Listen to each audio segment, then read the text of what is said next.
Hey guys, happy Tuesday, or sad Tuesday as the case may be, because the clouds have returned and I can't see the sun and I'm already sad about it. But yeah, besides the weather, hasn't really been a bad Tuesday.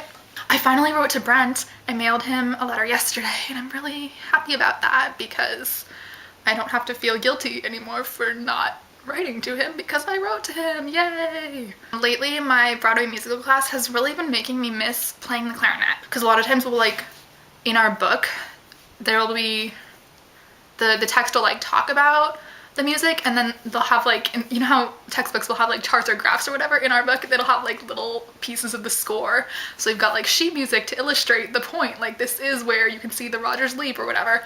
And I don't know, the other day I was just sitting in class and we were looking at sheet music and I just started pretending I was playing it on the clarinet, doing the fingerings and stuff. And it made me really nostalgic because I haven't played my clarinet in a long time. And I'm not really a musician, you guys all know that, but I still kind of miss it. And I was glad I could remember the fingerings because if I couldn't, that would have made me really sad. I realized that I've been knitting a lot lately. I cast on this bag on Thursday and now I have this much progress already. I've been knitting in class, which sometimes feels disrespectful, but actually it does help me focus because I'm really into multitasking.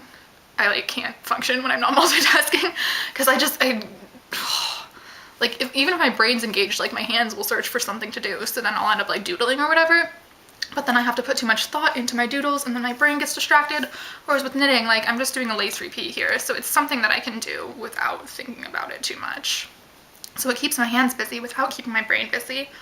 Therefore, I pay better attention in class, maybe. I don't know. That's how I tell myself that it's okay. Catherine, I think of Pratik now when I'm sitting in my accounting class, and it's kind of great because I'm wait, I don't even know him.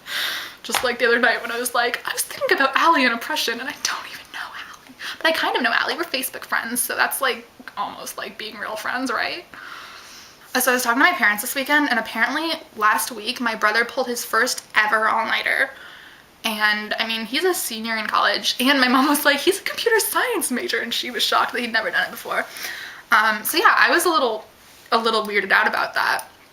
But then I realized that it depends on how you define all-nighter, because I feel I pull all-nighters somewhat frequently, not frequently, but more than once in 4 years. But a lot of times what I do is I just stay up until 7, but then I do end up getting some sleep. So I don't know if you would consider that an all-nighter or not, because I got sleep. But also I just feel once you hit 7 o'clock, that's pretty intense. So I guess that's kind of a question I wanted to bring up this week is, what do you consider an all-nighter, and how many all-nighters have you pulled? If we're going by the not sleep at all and then go to classes the next day or whatever definition, then I can only think of one time that I pulled an all-nighter. I kind of like doing the occasional all-nighter, not necessarily a real one, but when I have a big paper, I just would rather just stay up until 7 to finish it. I don't know. I used to do that all the time in my Latin American history class, and my friend Catherine thought I was crazy because the papers would be due at 4 p.m.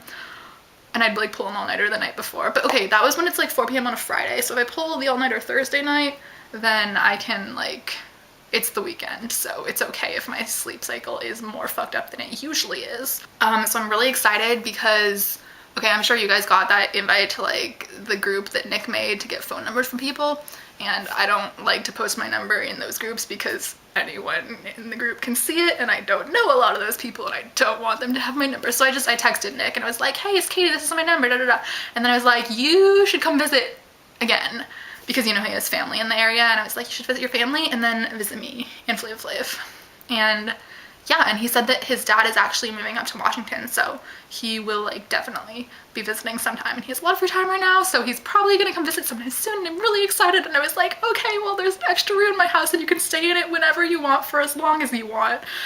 And I'm just really excited. I really want Nick to come visit because I love him and I love having people visit, and he can stay in the extra room and I could totally feed him if he doesn't mind eating dining hall food and pesto pasta and quesadillas and peanut butter sandwiches, which is my entire diet. But yeah, I'm really excited, and you should be jealous because Nick is awesome. How did I ever do vlogs in one take? that just takes way too much like focus and planning and all this shit that I don't want to deal with. I'd rather just edit.